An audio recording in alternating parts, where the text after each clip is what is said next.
ہم مدینے کی گلی میں پھر دوبارہ چلتے ہیں۔ حضرت عمر رضی اللہ تعالیٰ عنہ کا دربار لگا ہے۔ ایک شخص کو پکڑ کر لوگ لے آتے ہیں کہ اس شخص نے ہمارے باپ کو قتل کر دیا۔ حضرت عمر رضی اللہ تعالیٰ عنہ نے پوچھا کیا ماجرا ہے بھائی؟ اس نے کہا جی واقعی میں ان کے باپ کا قاتل ہوں، لیکن میں نے قصداً قتل نہیں کیا۔ ہوا یہ کہ میں ایک مسافر ہوں، جا رہا تھا، راستے کے اندر سبز چراگاہ تھی، میرا اونٹ بھوکا تھا، اس چراگاہ میں داخل ہو گیا۔ اس کے بوڑھے باپ نے پتھر اٹھایا اور میرے اونٹ کو مارا، اس کی آنکھ نکل گئی۔ مجھے بڑا غصہ آیا، میں نے وہی پتھر اٹھا کر اس کے باپ کو دے مارا، لیکن وہ ایسے ٹکانے پہ لگا کہ اس کا باپ فوراً فوت ہو گیا۔ میرا قصد اور ارادہ نہیں تھا، لیکن بہرحال میں اس بات کا اقراری ہوں کہ میں نے اس کے باپ کو قتل کر دیا۔ آپ جو حکم سنائیں میں اس کو قبول کروں گا، لیکن میں ایک مہلت مانگتا ہوں کہ میرے دوست، میرے بھائی کی کوئی رقم میرے ذمے ہے، میرے پاس اس نے امانت رکھی ہوئی ہے اور وہ مجھے پتا ہے کہ میں نے کہاں چھپا کے رکھی ہوئی ہے۔ اگر آپ فیصلہ کر دیتے اور میری گردن کاٹ دی جاتی ہے تو وہ امانت جو میں نے رکھی ہوئی ہے سنبھال کر کے، میرے علاوہ کوئی جانتا بھی نہیں ہے، تو وہ اس تک کون پہنچائے گا؟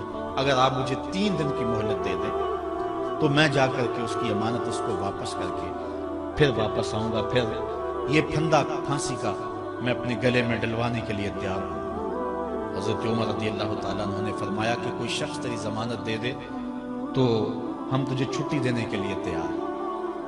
اس نے دائیں بائیں دیکھا، پورے مدینے میں اس کا کوئی شناسہ ہی نہیں تھا، واقف ہی نہیں تھا، ایک اجنبی شخص تھا۔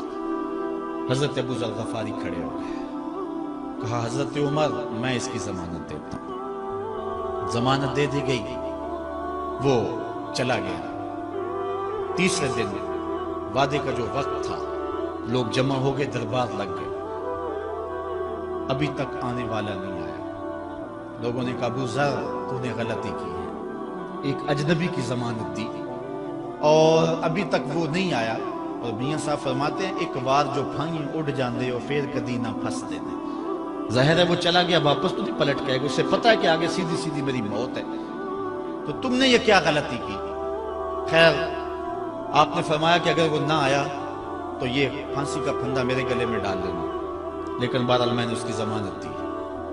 کچھ عرصہ بیتا کہ دور سے گرد و غبار اڑتا ہوا دکھائی دیا۔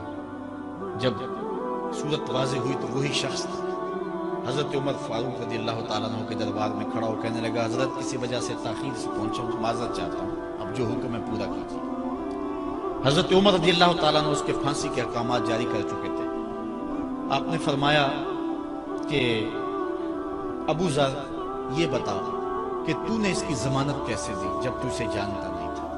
تو سن حضرت ابو ذر غفاری نے کیا کہا، ایک اجنبی میرے محمد کے مدینے میں پناہ مانگ رہا تھا اور اس نے چاروں سمت دیکھا اور کوئی شخص نہیں تھا جو اس کو امان دیتا اور اس کی ضمانت دیتا، تو میں نے اس لیے ضمانت دے دی کہ نہ بھی آیا تو اپنی جان چلی جائے گی، کل کو یہ تو نہیں کہے گا کہ محمد کے مدینے میں کسی نے ضمانت مانگی تھی، پورے شہر میں کوئی ضمانت دینے والا نہیں تھا۔ اس کو کہا کہ انہوں نے تو ضمانت دے دی، میاں اب تو بتا کہ تو چلا گیا تھا، تجھے جانتا کوئی نہیں تھا، نہ پلٹ کے آتا تو تجھے کوئی پوچھنے والا نہیں تھا، تو تو نے یہ دوبارہ موت کے منہ میں کیوں اپنا سر رکھا ہے؟ تو اس نے کہا کہ میں نے کہا کہ ایک اجنبی کی ضمانت ایسے شخص نے دی ہے جو مجھے جانتا بھی نہیں ہے، اور اگر میں نہ گیا تو لوگ قیامت تک اجنبیوں پر بھروسہ نہیں کریں گے کہ اجنبی یوں سلوک کیا کرتے ہیں۔ تو حضرت عمر رضی اللہ تعالیٰ عنہ اس کے پھانسی کے احکام جاری کیے، تو جن کے باپ کو قتل کیا تھا وہ بیٹے کھڑے ہو گئے، کہنے لگے تاریخ کی کالک ہم اپنے منہ پہ ملیں گے، ہم بھی اپنے باپ کے قاتل کو معاف کر دیتے ہیں۔ یہ ہماری تاریخ ہے، یہ ہماری کہانی ہے، لیکن آج ہم کس جگہ پہ کھڑے ہیں اور کیا ہماری صورتحال ہے؟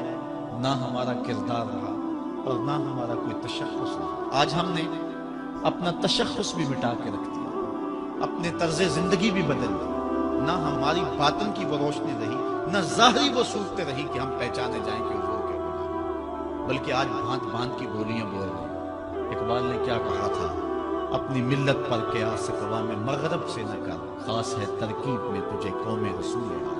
ایک تو وہ حدیث میں نے آپ کے سامنے رکھی جو حضور کا فرمان ہے، الشیطان جاسم علی قلب ابن آدم، انسان کے دل پر شیطان قبضہ جماتا ہے، جب یہ غافل ہوتا ہے تو وسوسہ اندازی شروع کرتا ہے، اور دل اگر پورا سیاہ ہو جائے تو پھر شیطان کے لیے معاملہ ہی آسان ہو گیا، کیونکہ سمجھو کہ دل کے قلعے کی دیواریں منہدم ہوگی، اب شیطان جدھر سے مرضی آئے جدھر سے مرضی جائے۔ ہاں اب بھی اس کی اصلاح کا طریقہ ہے جو حضور نے ارشاد فرمایا۔ آقا کریم علیہ السلام نے ہمیں کسی معاملے میں بھی حضور نے تنہا نہیں چھوڑا۔ آقا کریم ارشاد فرماتے ہیں کہ لِكُلِّ شَيْءٍ سِقَالَةٌ وَالسِّقَالَةُ الْقُلُوبِ ذِكْرُ اللَّهِ، ہر شے کو زنگ لگ جائے تو اس کا زنگ کسی نہ کسی شے سے اتارا جاتا ہے۔ کپڑے میلے ہو جائیں تو صابن وغیرہ سے صاف کر دیتے، یہ لوہا میلا ہو جائے تو ریگ مار سے صاف کر دیتے، ہر شے کا زنگ کسی نہ کسی شے سے اترتا ہے۔ اب دل اگر میلے ہو جائیں گناہوں سے تو کیسے دل پاک ہوں گے؟ سقالۃ القلوب ذکر اللہ، کہا اللہ کا ذکر کرو دل ستھرے ہو جائیں گے، دل پاک ہو جائیں گے، جتنا زیادہ ذکر کرو گے اس قدر دل جلا پائیں گے اور دل نور پائیں گے۔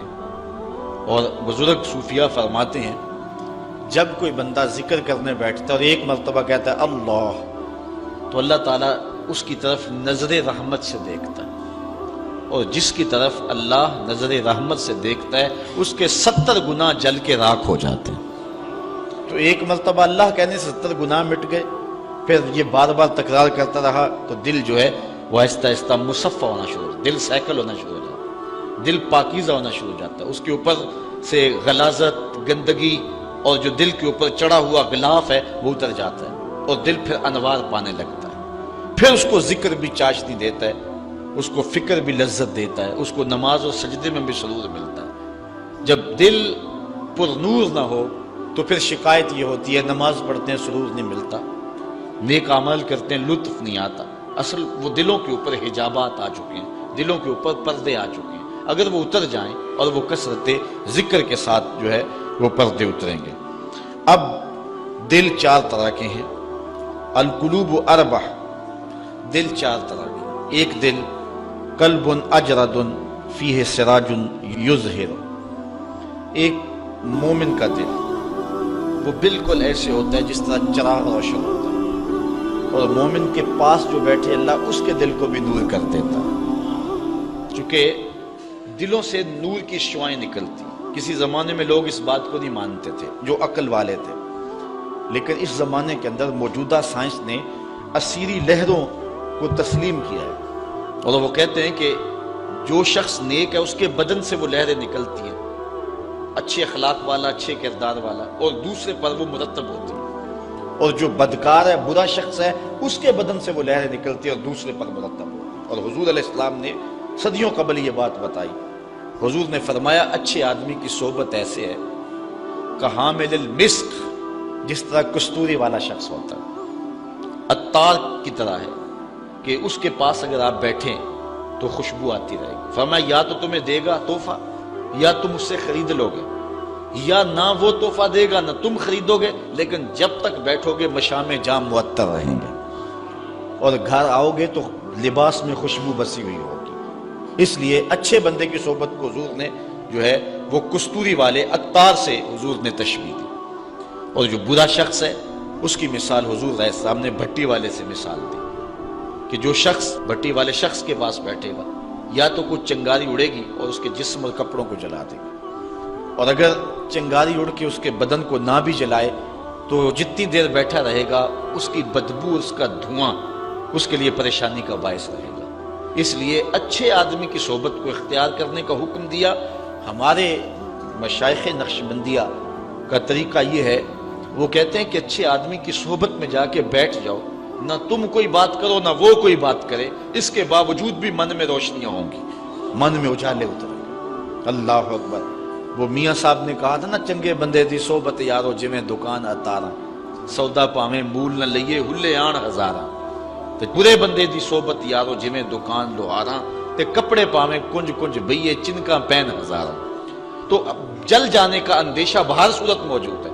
تو اس لیے آج دنیا جو ہے وہ اسیری لہروں کو مانتی ہے۔ میں اس کی سادہ مثال آپ کو دینا چاہتا ہوں کہ کسی کے بدن سے اسیری لہریں نکلنا تو دور کی بات ہے، کسی شخص کے تذکرے سے اس کے اثرات مرتب ہوتے ہیں۔ مثال کے طور پہ اگر آپ کے کسی دیرینہ اور پیارے دوست کا تذکرہ چھیڑ دیں، گفتگو کر دیں، تو اس سے طبیعت میں خوشی پیدا ہوگی کہ نہیں ہوگی؟ آپ حشاش بشاش ہو جائیں گے۔ لیکن کسی غلط آدمی کا جس سے آپ کو نفرت ہو، اس کی بات چھیڑ دیں، طبیعت میں گھٹن پیدا ہوگی کہ نہیں ہوگی؟ اگر گندگی کے ڈھیر کی بات کوئی چھیڑ دے، طبیعت میں گھٹن پیدا ہوگی کہ نہیں ہوگی؟ اور اگر پھولوں کی بات چھیڑ دے، موتیے کی، نسرین کی، نسترن کی، چمبیلی کی، گلاب کی، موتیے کی، ان پھولوں کا تذکرہ کو چھیڑ دے، طبیعت میں خوشی پیدا ہوگی کہ نہیں ہوگی؟